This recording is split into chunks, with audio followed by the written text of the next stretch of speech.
Alright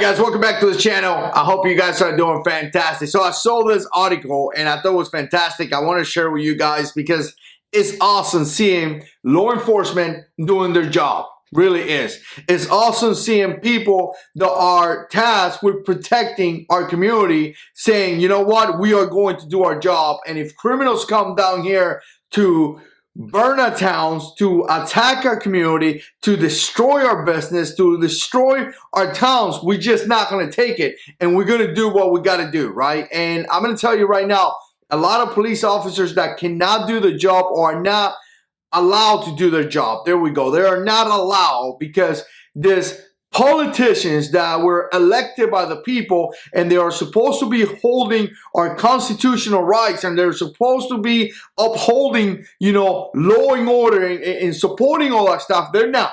What they're doing is that they're supporting criminals. They are supporting criminals. It is sad when in this country you see highly educated people that have been elected and they are supporting criminals, really supporting. They fail to condemn this destruction, this, you know, all the stuff that these people have brought. It's insane, you know. Oh, they're marching for unity. They're marching for this. They're marching for that. Really? Because as they march, you see a path of destruction. You don't see a path of love, right? If you're marching for unity and all this, I should be able to see the love. I should be able to walk outside and be like, I want to be part of this. I just want to do it. I can feel the love. I want to embrace this as my lifestyle and I want to be part of that. But instead, what we're seeing is people scared for their life. Why? Because they're burning their towns, right? People are saying, I don't want to be part of that.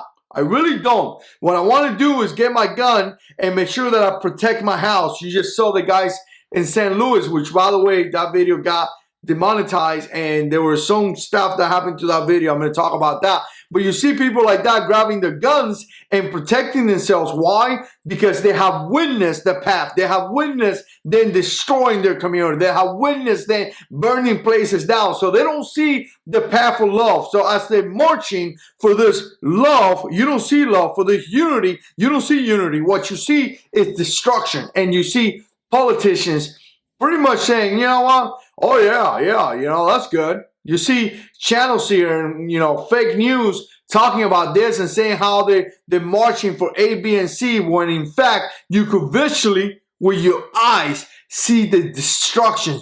Millions of dollars in damage so far. Millions. Beyond understanding, right? But I love when I see elected officials that are saying, you know what? You won't do that. You won't do that in my town. I know what you're trying to do. I know what you want to do. I know what you people are trying to do to our communities. And you know what? We won't stand for that. And I just love when elected officials say things like this. You know, they say, we're not going to stand for that. And here it is. It says, you have been warned. Florida Sheriff says he may deputize gun owners against protesters. So in other words, if they can't handle it, if they come into their county and they cannot deal with the situation, he's just going to take care of business and he's going to ask law-abiding gun owners if they're willing to and they want to help. And he ain't going to stand for destruction and all that stuff that these people are committing. I love that. I love when you see elected officials not making us gun owners the bad guy. Understanding that we gun owners, we love this country. We love our community. We love everything about it. And many of us are willing to do whatever sacrifice we got to do in order to protect the community. And if it includes, you know, working free or standing watch or helping our community in some kind of way or whatever it is, you know, pushing a car or helping with supplies, whatever it is, he understands that many of us would take a stand and would help because the community is strong. The community is very, very strong. So I love what this sheriff said. There's some other drama that he's going on. The article was really biased. You know, he started, you know, saying this, but then he started pointing out some of the things that he has pending, some legal drama or whatever. You could tell how they did that because obviously that's not what they want to push out there. They don't want to put things like, you know, a sheriff's going to use gun owners, right? So they want to like discredit him. So automatically they had to put something bad. I wish they would do that with other cases. They don't. It's whatever fits their agenda. If they don't like what he said, they're going to grab a little bit of what they said and they're going to criticize it with something else. But if they want to push this guy's agenda, they would disregard everything else that that person is have. I mean, literally, they're just a bunch of hypocrites. Let me know what you think. Put comments down below. And as always, God is in control.